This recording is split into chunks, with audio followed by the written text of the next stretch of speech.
Hello, dear student. I'm Shreya from Shreya Classes. Today I'm going to teach you Java language. I'm your computer teacher.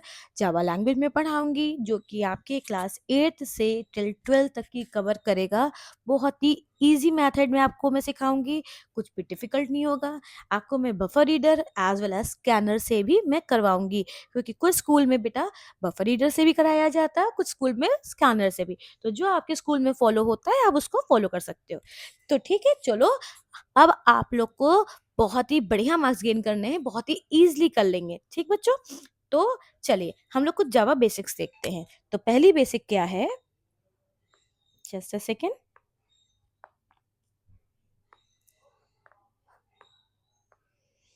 Blue J environment.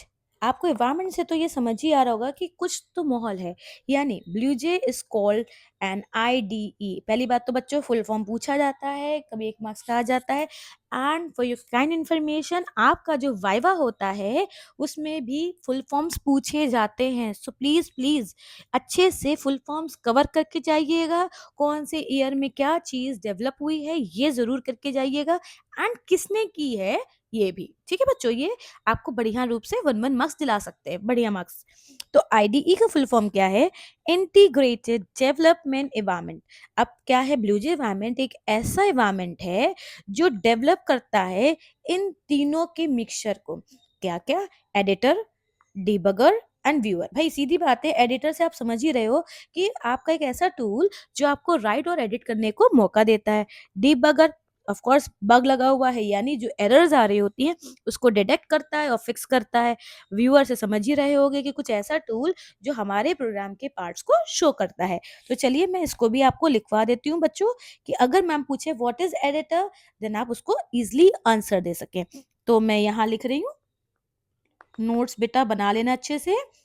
तो क्या है, editor क्या है, a tool that allows to write and edit. ठीक है, ये वो tool होता है जिसमें आप लिखने को और एडिट करने को मिल सकता है, मिल जाता है। नेक्स्ट क्या है, डीबगर। यानी सीधी बात है ना, बग से रिलेटेड, बग मतलब होता है एरर। तो ये वो टूल है, ये वो टूल है जो डिटेक्ट करता है, यानी पहचानता है, ढूंढता है, उसको सही करता है, फिक्स अप करता है। क्या चीज बच्चों, एरर को। And next is viewer. तो व्यूअर सीधी बात है, व्यू करता है कुछ। तो क्या है व्यू करता है, यानी एक ऐसा टूल जो ऑब्जर्व करता है, यानी जिसको देखता है वो पार्ट्स ऑफ अ प्रोग्राम। यहाँ पे लिख दे रही हूँ बच्चों, प्लीज देख लेना यहाँ पे। बेसिकली क्लासेस, यानी क्लासेस में जो भी आप काम कर रहे होते हो उसके प्रोग्राम के पार्ट्स को देखने का काम कौन करता है, व्यूअर करता है। इतना क्लियर हो गया बच्चों। क्या है ब्लू जे एनवायरनमेंट, एक ऐसा एनवायरनमेंट डेवलपमेंट का जो इन सारी चीजों को मिला के रखता है, उनके फीचर्स को। जो कि एक एडिटर है जो एडिट करता है, डिबग है यानी एरर्स को सही करता है, और व्यूअर जो उस पार्ट्स को, प्रोग्राम को चलाता है। ठीक, चलिए अब इसको जरूर लिख लेना बच्चों, मैं थोड़ा सा इरेज कर रही हूँ कि मैं आगे से इसे आपको समझा सकूं। नेक्स्ट चलिए, अब है जावा। भाई मेन चीज है, एज वी नो कि ब्लूजे जो है वो एक ऐसा ऐप है जिसमें हम अपने जावा प्रोग्राम को चलाते हैं, राइट। तो अब देखते हैं जावा है क्या चीज। Java is a high level language. ये जावा क्या है, एक हाई लेवल लैंग्वेज है, क्लास बेस, यानी इसमें हम क्लासेस बनाते हैं। ऑब्जेक्ट ओरिएंटेड होता है, जो कि डिजाइन किया जाता है कुछ इम्प्लीमेंटेशन डिपेंडेंसीज। अभी इसका मीन भी बताती हूँ, पहले तो आप हाई लेवल समझिए क्या होती है लैंग्वेज। हाई लेवल लैंग्वेज वो लैंग्वेज होती है जो यूजर भी इजिली समझ सके एंड कंप्यूटर की मशीन लैंग्वेज भी समझ सके। जो कि हमारी जो मशीन की लैंग्वेज होती थी एज यूजुअल बाइनरी होती है, सबको पता है बाइनरी मतलब 0 1 होती है, बट वो हमें नहीं समझ सकते, इसलिए हाई लेवल लैंग्वेज बनाई गई है। कुछ ऐसे वर्ड्स बनाए गए हैं जिसको हम लोग अपने इंग्लिश के अकॉर्डिंग समझ सकें, और वो यूजर जो आपका कंपाइलर है यानी जो कंप्यूटर है उसको अपनी लैंग्वेज में कन्वर्ट करके उसको सॉल्व कर सके। ठीक, तो हाई लेवल लैंग्वेज यानी बड़े बड़े वर्ड जैसे फॉर हो गया, इफ हो गया, और आपका SOPLN जिसको शॉर्ट में बोलते हो आप लोग, that is system dot out dot println. समझ रहे हो कि सिस्टम पे कोई ना कोई प्रिंटिंग का काम हो रहा है, राइट। और क्लास बेस यानी हम सीधी बात है प्रोग्राम में हम एक ग्रुप ऑफ ऑब्जेक्ट्स बनाते हैं, एक ग्रुप ऑफ समथिंग, एक एम होता है कि हमको ऐड करना, सब्ट्रैक्ट करना या कैलकुलेटर बनाना है, तो ये सब क्लासेस के अकॉर्डिंग है। अब ऑब्जेक्ट ओरिएंटेड कॉमनली बात है कि ऐसा प्रोग्रामिंग लैंग्वेज जिसमें कुछ ना कुछ ऑब्जेक्ट होता है, क्या हमें बनाना है, क्या करना है वो होता है। अब बात करी गई डिजाइन तो करा जाता है, पर क्या चीज, इम्प्लीमेंटेशन डिपेंडेंसी। इसका मतलब होता है write once and run anywhere,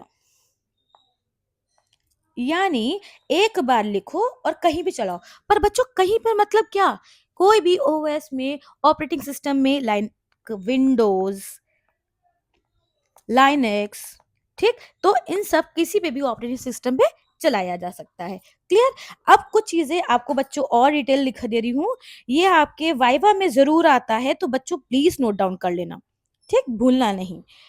अब ये जो जावा है किसने डेवलप की थी, ये डेवलप हुई थी, डेवलप बाय जेम्स गॉसलिंग के द्वारा, ठीक है। दूसरी चीज, ये कब हुई थी, 1995 में। थर्ड थिंग इज कहां पे हुई थी, एट सन माइक्रो सिस्टम में। पूछा जाता है बेटा वाइवा में, मेरे भी वाइवा जब हुआ था तो मुझसे भी यही पूछा गया था कि कौन से ईयर में और कहाँ पे जावा को फॉर्म किया गया था, कहाँ डेवलप किया गया था। तो कुछ बच्चे तो हैरान हो गए थे, बट किसी ने ध्यान नहीं दिया। आपकी जावा की बुक में सुमेधा अरोरा चल रही है, फिर जो भी चल रही है, तो उसमें फर्स्ट पेज पे ही आपकी कंप्यूटेशन पे जहाँ लिखा होता था उसमें लिखा था।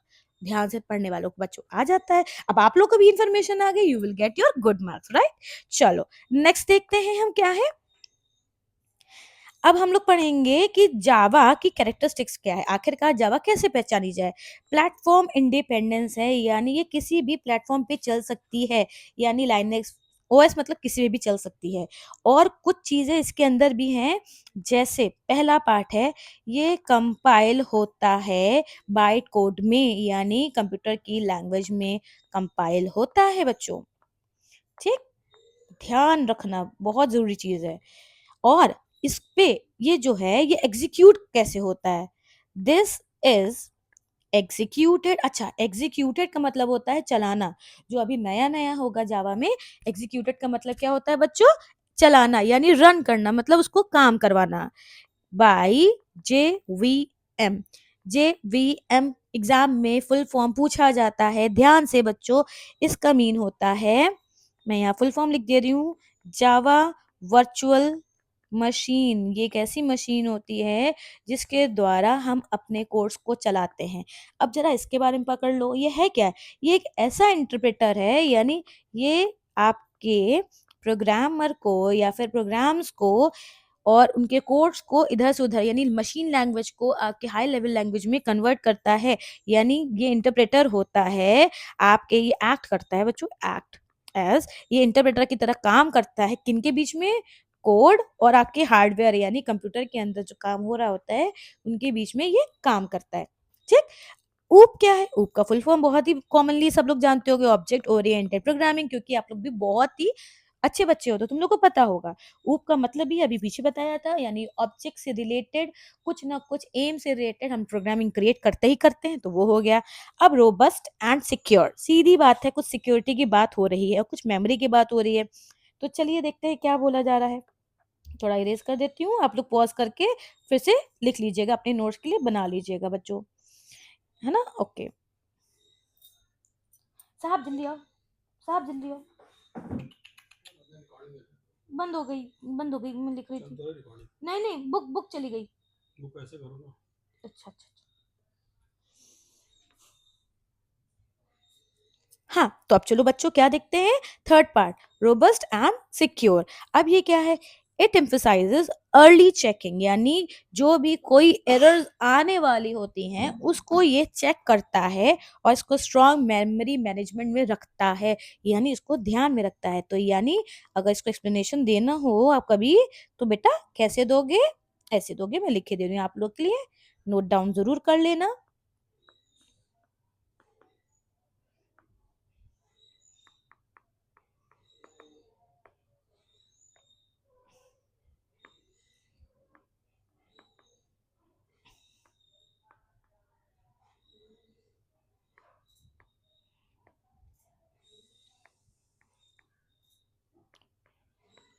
ठीक है।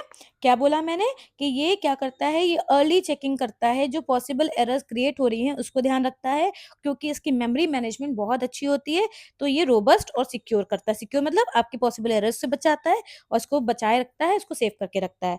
ठीक बच्चों, चलो नेक्स्ट है मल्टी थ्रेडेड। अब ये क्या है, कुछ नहीं, बहुत ही इजी है। It allows you to write program that can perform many task simultaneously, यानी ये आपको लिखने का मौका देता है प्रोग्राम जो एक बार में कई काम कर सकता है। ठीक, तो दिस मैं आपको इसके लिए लिख दे रही हूँ, कभी कदार ये अलग से आता है मल्टी थ्रेडेड, तो बेटा लिख लेना, कभी कदार आता है डिफाइन में कि डिफाइन मल्टी थ्रेडेड, तो आप ये लिखेंगे। बहुत ही इजी लैंग्वेज में मैं आप लोग को लिख के दे रही हूँ, लिख सकते हो। It allows you to write program that can perform many tasks simultaneously, यानी एक के बाद वो परफॉर्म कर सकता है जो भी टास्क होता है। ये इसलिए बनाया जाता है, this is essential for building interactive and high performance applications, यानी ये बड़े बड़े इंटरैक्टिव एप्स जो होते हैं, जो बड़े बड़े परफॉर्म करते हैं, बड़े बड़े मेमोरी लेते हैं, उनके लिए ये जावा बहुत ही सूट करती है। तो दिस इज एसेंशियल, पूछा जाए why it is essential for this, तो आप लिख सकते हो it is essential for building interactive and high performance application। बेटा जिसको राइटिंग नहीं समझ आ रही है इसलिए मैं रिपीट कर करके बोल रही हूँ, तो आप लोग प्लीज वो लिख लेना। क्या है ये कि it allows you to write program that can perform many task simultaneously, मतलब आपको ये लिखने का मौका देता है प्रोग्राम जो एक एक टास्क लाइन वाइज करता रहता है। ये आपके इंटरैक्टिव और बड़े बड़े जो एप्लीकेशंस होते हैं उसके लिए ये बनाए जाते हैं। अब बात करें केस सेंसिटिव की, जावा बहुत ज्यादा केस सेंसिटिव है। अगर जो चीज कैपिटल में लिखी जाती है उसको कैपिटल में ही लिखना है, जो चीज स्मॉल लेटर्स में लिखी जाती है उसको स्मॉल लेटर्स में लिखना है। अगर आपने कैपिटल की चीज स्मॉल में और स्मॉल की चीज कैपिटल, जैसे इफ लिखते हैं तो इफ जो होता है वो स्मॉल में लिखा जाता है। स्विच जो लिखते हैं वो अगर आपने एस छोटा लिख दिया तो गलत हो जाएगा। फॉर लिखते हैं, फॉर का एफ कैपिटल लिख दिया तो गलत हो जाएगा, तो इसलिए बहुत ही ध्यान रखना पड़ता है। अब बात करें हाई लेवल लैंग्वेज, अभी बच्चों बताया हाई लेवल लैंग्वेज जो होती है वो होती है जो यूजर अपनी वर्ड्स में यानी इंग्लिश के कुछ वर्ड्स में उसको इजीली समझ सके, तो वो लेवल लैंग्वेज होती है। ठीक है बच्चों, समझ आया? अगर आप लोगों को मेरी वीडियो समझ आ रही है तो प्लीज एंड प्लीज उसको लाइक एंड कमेंट जरूर करें। कुछ भी क्वेरी हो आप प्लीज पूछो बच्चों, बिल्कुल फ्री फ्री टू आस्क, मैं बिल्कुल आपके कमेंट्स को रिप्लाई दूंगी। ठीक, और मैं आपको 101% श्योर कह रही हूँ कि आपको बहुत अच्छे मार्क्स मिलेंगे, क्योंकि मेरे एक्सपीरियंस बेटा 15 से 20 साल हो रहा है, 18 साल तो मिनिमम हो ही रहा है। मैं कंप्यूटर्स पढ़ा रही हूँ, मेरे बच्चे 98 आउट ऑफ 100 ला रहे हैं। मैं किसी दिन आप लोग को उनका प्रूफ भी शो करूंगी। ठीक है, फिलहाल चलिए हम लोग आगे बढ़ते हैं और हमें आपका बहुत भरोसा है कि आप लोग भी लाओगे। चलो अब हम लोग पढ़ते हैं types of app Java programs. कितने तरीके के हैं? 4। Stand alone application program, applets, servlets and packages.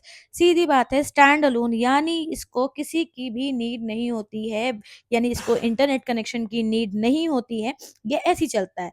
Is a program that runs locally on computer operating system, यानी कंप्यूटर के किसी भी ऑपरेटिंग सिस्टम यानी विंडोज, लाइनक्स, डेस्कटॉप का विंडोज 10 किसी पे भी चल सकता है। इसको वेब ब्राउजर की या इंटरनेट की नीड नहीं होती है। पर अब बात करें एपलेट्स की, तो ऐप से ही समझ आ रहा होगा, ये वो जावा प्रोग्राम है जो कि वेब ब्राउजर में चलाया जाता है, जैसे माइक्रोसॉफ्ट इंटरनेट एक्सप्लोरर जो हम लोग के पहले क्रोम से पहले चलता था बच्चों, ये चलता था। तो इस पे जो चलने के लिए इसके जो अंदर वर्किंग करते हैं वो जावा से बनाई जाती है। ठीक, और सर्वलेट्स क्या है, यानी वेब सर्वर्स को और डायनेमिक बनाना है यानी और एडवांस करना है तो वो सर्वलेट्स के थ्रू कर सकते हैं। और रही बात पैकेज, तो पैकेज का मतलब ही है जब बहुत सारे नंबर्स ऑफ पैकेजेस या फिर नंबर्स ऑफ क्लासेस एक ग्रुप में कर दिया जाता है, तो वो पैकेज बन जाते हैं। अभी आप लोग जब प्रोग्रामिंग का मैं आप लोग को लिखवाऊंगी तो उसके अंदर भी पैकेजेस होंगे, तो वो भी बताऊंगी। बच्चों बहुत ध्यान से रखना, उसका अंदर पूछा जाता है पैकेज, क्योंकि system dot out dot println में 4 चीज़ें ऐसी हैं जो पूछी जाती हैं इस लाइन के अंदर। तो हम लोग पढ़ेंगे उसको ध्यान से, ठीक बच्चों? चलो नेक्स्ट देखते हैं, फटाफट खत्म करना है क्योंकि आप लोग को हमको जल्दी से आपके प्रैक्टिकल्स में लेके आना है। क्योंकि प्रोग्रामिंग की जो थ्योरी होती है मैक्सिमम 20 मार्क्स की आती है, 2 ईच, और 10 मार्क्स की उसमें सेक्शन ए में आपके आते हैं एरर्स, या फिर उसको आप सही करो, या फिर ट्रू एंड फॉल्स ये आता है, प्लस आउटपुट आता है, एरर्स आते हैं, राइट।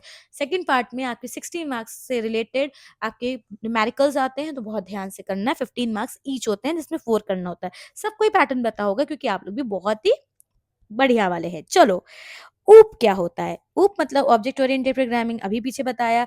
ऊप एक ऐसी प्रोग्रामिंग पैराडाइम है जो ऑब्जेक्ट के बारे में बताती है कि किस तरह का ऑब्जेक्ट यानी किस तरह का डेटा और किस तरह का कोड यानी किस तरह का काम, किस तरह के इसमें न्यूमेरिकल्स या किस तरह की चीजें यूज हो रही हैं, वो बताता है, ठीक। और क्लास का मतलब ही बच्चों सारे ग्रुप ऑफ ऑब्जेक्ट्स को इकट्ठा कर देना जहां पे कोई किसी चीज का काम, फॉर एग्जांपल एक कैलकुलेटर का हमने प्रोग्राम बनाया, तो उसके अंदर plus minus into divide remainder ये सब चीजों का कॉम्बिनेशन होगा, तो वो क्लास कहलाएगा। अब एग्जांपल यहाँ पे भी है, जैसे नोकिया है, सैमसंग है, तो क्या ये सेल फोन को शो करता है, यानी उसके अंदर के जो पार्ट्स है उसको शो करता है, राइट। अब ऑब्जेक्ट क्या है बच्चों? ऑब्जेक्ट क्या है? एक क्लास का इंस्टेंस है, यानी वो बताता है क्लास के अंदर का क्या पार्ट है। यानी जो नोकिया है वो आपके सेल फोन का एक पार्ट है, ठीक। It shows that it's a part of this class, ठीक बच्चों? चलो आप लोग तो समझ गए होंगे। चलो बढ़िया सा आगे बढ़ के देखते हैं क्या है एट्रीब्यूट। चलो, एट्रीब्यूट क्या है? N attribute is a data value held by the objects in a class. यानी एट्रीब्यूट का मतलब ही होता है बच्चों कि किस तरीके से उसको देखा जाता है, किस तरह से वो दिखता है। तो सीधी बात है कि एट्रीब्यूट मतलब डेटा, यानी जो किस तरह का डेटा है, इंटीजर है, स्टेटमेंट्स है, या किस तरह का है, उसका स्ट्रक्चर पहचानना, वो किस के नाम से है, उसके अंदर क्या कैरेक्टरिस्टिक्स है उस ऑब्जेक्ट की। जैसे अगर हम बात करें तो name, age, height and weight of a student ही होगा या फिर ऑफ अ पर्सन होगा। तो यहाँ शो कर रहा है किसी स्टूडेंट की ये सब चीजें याद कर रहा है, यानी इंफॉर्मेशन इसकी निकाल रहा है या इसमें वर्क कर रहा है, तो वो एट्रीब्यूट हो गया। कैरेक्टरिस्टिक्स ऑब्जेक्ट का क्या होता है? उसको भैया ऑब्जेक्ट्स को कैसे पहचाने कि वो किस तरीके का है, डेटा इंटीजर में है कि फ्लोट में है कि किस तरह में है। क्लासिफाई करता है कि वो किस टाइप का है, किस पार्ट में है। अगर बिगर है, स्मॉलर है, जैसे आप लोगों ने बिट्स पढ़ा होगा, उसके इतने से इतने होते हैं, इंटीजर के इतनी इतनी रेंजेस होती है वो। इनहेरिटेंस मतलब है कि एक क्लास से दूसरे क्लास में उसकी प्रॉपर्टी इनहेरिट करना, मतलब लेके आना, वो होता है। आप लोगों ने हेरिडिटी सुनी होगी कि अपने पापा से आपके अंदर ये गुण आए, उनके आपकी मम्मा से ये वो गुण आए, तो ये इनहेरिटेंस हो गया, यानी एक जगह से दूसरी जगह में वो प्रॉपर्टीज आ जाना। पॉलीमॉर्फिज्म मतलब एक ही जगह बहुत सारे सेम एट्रीब्यूट्स परफॉर्म करना, उसको कहते हैं। क्लासिफिकेशन सीधी बात है, क्लासिफाई करना, यानी आपके जो it means that the object with the same attributes, यानी ये सब चीजें उस ऑब्जेक्ट में पाना, उसका बिहेवियर, उसके इस क्लास में रहना, तो वो सब चीजें आपकी ये हुई। क्लियर? अच्छा, चलो भैया नेक्स्ट देखते हैं हम लोग फटाक से। इनकैप्सुलेशन। इनकैप्सुलेशन क्या है बच्चों? सीधी बात है, binding and wrapping up method and the data. सीधी बात है, आपका क्लास में सारी डिटेल्स को एक जगह इकट्ठा करके रखना ही इनकैप्सुलेशन होता है। क्यों रखना होता है? जिससे वो सेफ रहे, मिसयूज ना हो या गलत तरीके से उसका इस्तेमाल ना हो, राइट। इसको इनकैप्सुलेशन कहते हैं। यानी हम लोग रैपिंग ऑफ द मेथड, यानी जो भी हम काम कर रहे हैं, फंक्शंस कर रहे हैं, उनको इकट्ठा करके रखना, सेफ तरीके से रखना, वो इनकैप्सुलेशन हुआ। एब्स्ट्रैक्शन का मतलब ही है कि अननेसेसरी डिटेल्स को छुपाना, जो सिर्फ नेसेसरी डिटेल्स हैं उन्हीं को शो करना ही एब्स्ट्रैक्शन है। जैसे मैं एग्जांपल दे दूं कि आपके पास एक टेलीविजन है यानी टीवी है, उसके पार्ट्स जो आप देख रहे हो, जैसे बटन्स हो गए, उसकी स्क्रीन हो गई, वो नेसेसरी पार्ट्स हैं आपको देखने के लिए, तो वो आपके एब्स्ट्रैक्शन में आ गया। जो नहीं है वो क्या है? उसके अंदर के सर्किट्स, उसमें जो आईसी चिप लगी है, वो आपके लिए यूज नहीं है, क्योंकि उसमें आप नहीं देखोगे, आप उसकी स्क्रीन में देखोगे, तो वो हाइड करते हैं। तो ये हो गया। इनहेरिटेंस अभी बताया कि वो प्रोसीजर है या वो प्रोसेस है जब एक ऑब्जेक्ट दूसरे ऑब्जेक्ट से उसकी प्रॉपर्टी अक्वायर करता है यानी पाता है। ठीक बच्चों, चलो नेक्स्ट देखते हैं। पॉलीमॉर्फिज्म, अभी मैंने आपको बताया कि ये सेम ऑपरेशन में अलग अलग डिफरेंट क्लास में सेम काम करता है, यानी एक ही जगह पे अलग अलग परफॉर्म कर सकता है। अब बहुत इंपॉर्टेंट आया, जेवीएम क्या है। जेवीएम एक ऐसा इंटरप्रेटर है जो ट्रांसलेट करता है प्रोग्राम को अपनी लैंग्वेज में और चलाता है उसका रिजल्ट हमारी लैंग्वेज में। ठीक, यानी पहले हम जब इनपुट करते हैं तो इनपुट हम तो भैया अपनी लैंग्वेज में करते हैं, यानी हमने हाई लेवल लैंग्वेज में कर दिया बच्चों। ठीक, पर उसको तो कंप्यूटर को तो बाइनरी समझ आती है ना, 0 1, तो वो उसको कन्वर्ट करता है, फिर उसको वर्क करता है, उस पर प्रोसेस करता है, फिर उसके आउटपुट स्क्रीन पे उसको वापस हमारी हाई लेवल लैंग्वेज में कन्वर्ट करने वाला काम कौन करता है? जेवीएम। क्लियर? अब आपको मैं क्लास का डिक्लेरेशन बताती हूँ। क्लास तो आप समझ ही गए हो कि क्लास क्या है। ठीक, जिसमें हम अपने सारी जो करना चाहते हैं काम हम, वो सब चीजें होती है। इसका लिखने का तरीका देखो कैसे है। पब्लिक क्लास नेम, अब देखो पब्लिक यहाँ इसलिए लगाया गया है, ये ऐसा मॉडिफायर है जो बताता है कि पब्लिकली यूज कर सकते हैं, मतलब कोई भी यूज कर सकता है। ऐसे 3 तरीके के होते हैं, प्राइवेट भी होता है, प्रोटेक्टेड भी होता है। तो प्राइवेट में आप कुछ ही लोग यूज कर सकते हैं जो उस डिपार्टमेंट के हैं, पर जो प्रोटेक्टेड होता है अकेला वही कर सकता है यूज जो आपका बनाया हुआ प्रोग्रामर है, इसके अलावा कोई और नहीं यूज कर सकता है। तो ये जो पब्लिक लगाया है ये कोई भी चला सकता है। ठीक, पब्लिक हुआ, क्लास लिखा, क्लास का सी छोटा, क्लास लिखा, एक छोटी सी स्पेस, एक छोटी सी स्पेस, क्लास का जो भी आप नेम देना चाहते हो वो लिखा बच्चों। फिर आपने कर्ली ब्रेसेस लगाए, उसी के अंदर लिखना है डेटा मेंबर्स। डेटा मेंबर्स यानी आपको किस तरीके का वेरिएबल्स चाहिए, लाइक इंट ए, बी या वॉटेवर, ये लिखना है। मेंबर फंक्शन यानी किस तरीके की आपको वर्किंग करनी है वो, जैसे आपको करनी है सम, ठीक, आपको ऐड करना है, ऐड सब्ट्रैक्ट करना है, कुछ भी, यानी ये वर्किंग दिखाता है। जब हम ये सब काम निपटा लेते हैं तो ब्रेसेस बंद करते हैं, क्लासेस पूरा हो जाता है। ठीक बच्चों, समझ आया? अब एक बहुत इंपॉर्टेंट है, क्लास तो हमने पढ़ लिया। अच्छा हाँ, चलिए अब हम आपको नेक्स्ट वीडियो में आगे का बताते हैं कि क्लास को जो नेम होता है उसको कैसे बनाया जाता है। बच्चों बहुत बड़ी गलती बच्चे कर जाते हैं इनके रूल्स पे ध्यान ना देके। तो बच्चों नेक्स्ट क्लास में मैं आपको क्लास का रूल्स बताने वाली हूँ, थोड़ा और चीजें, उसके बाद आपको उसका प्रैक्टिकल दिखाने वाली हूँ। बने रहना बच्चों, बहुत इंपॉर्टेंट है आपकी नेक्स्ट वीडियो। ठीक, सो बाय बाय, टाटा, शुभ रात्रि। और please like share and subscribe जरूर करना, आपके लिए ये वीडियो बनी रही आगे।